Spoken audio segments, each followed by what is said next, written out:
Appuie sur la ganache à la fontaine. Et bim, badaboum, bam boum, les petits animaux sortent de la machine Selecta. Bon, comme il y en a 500 000, j'en ai choisi 3. La cigale et la fourmi. Au temps où les saisons avaient encore leur sens, une cigale chanteuse, un peu trop insouciante, s'amusait tout l'été sans faire provision.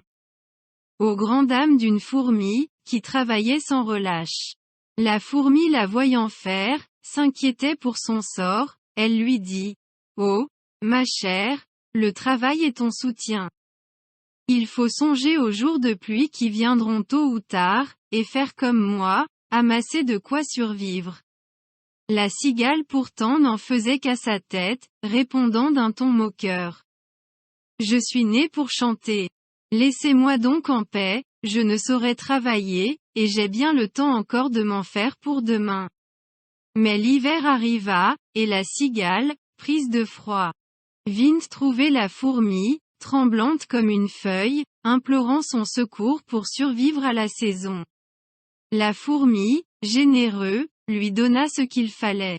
La cigale, reconnaissant, apprit la leçon. Et se mit à travailler, pour sa propre subsistance. Elle comprit que le travail est le prix de l'existence, et que la prévoyance est un gage de bonheur. Ainsi donc, mes amis, que cette fable vous instruit, et que vous en reteniez cette vérité suprême, celui qui veut vivre heureux doit travailler à temps, et faire provision pour les jours moins brillants. Le lièvre et la tortue. Un lièvre, un jour, vantait sa vitesse et se moquait d'une tortue sans cesse. « Quelle lenteur! Tu es un fardeau !» dit-il, avec un air hautain et beau. La tortue.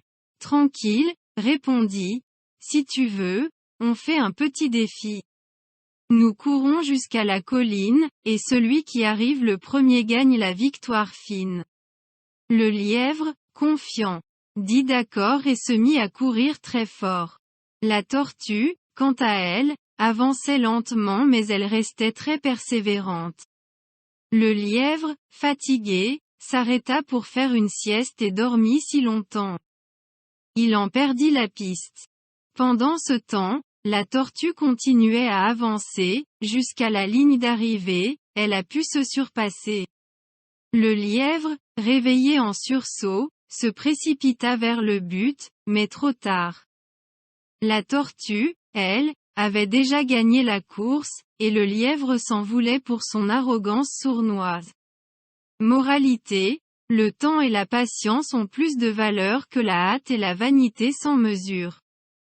Si on veut atteindre un but, il faut avancer petit à petit, ainsi, la victoire sera plus grande et plus jolie. Le corbeau et le renard. Un corbeau, sur un arbre perché, tenait en son bec un morceau de fromage. Le renard, qui rôdait en quête de volaille, lui tint à peu près ce langage : « Bonjour, ami corbeau, que vous êtes joli. Que vous me semblez beau. Que vous me semblez sage. Mais voyez-vous, c'est là mon plus grand défaut, de vanter ceux que je veux tromper bientôt. » Le corbeau, flatté d'une telle attention, oublia la prudence et ouvrit son bec grand.